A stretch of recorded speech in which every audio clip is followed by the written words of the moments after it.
దేవుడు అసహించుకునే వస్త్రం ఏంటి అనంటే గర్వం, అహంకారం, బలత్కారం అనే వస్త్రములు ధరించుకున్న వారిని చూచి ఆయన ఆశీర్వదించగలడా?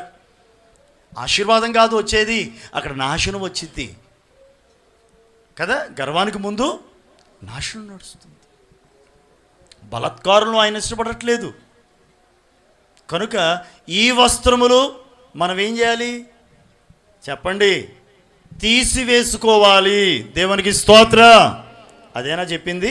అన్యజనులు ఏమనుంది? అన్య దేశస్థుల వలె వస్త్రములు వేసుకోవద్దు, అలాంటి వారిని నేను శిక్షింతును అన్నాడు కదా.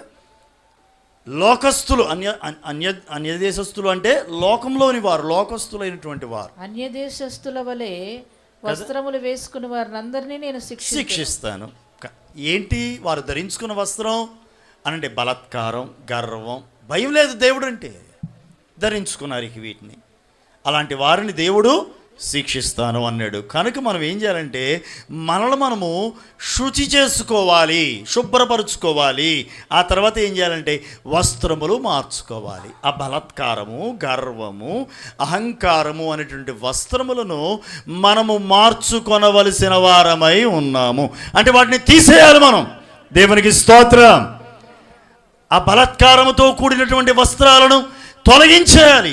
నీ ఆత్మకు కలిగి ఉండవలసినటువంటి వస్త్రాలు బలత్కారపు వస్త్రం కాదు, గర్వం అనే వస్త్రం కాదు. అర్థమైందా? ఈ వస్త్రములను తొలగించుకొందురుగాక.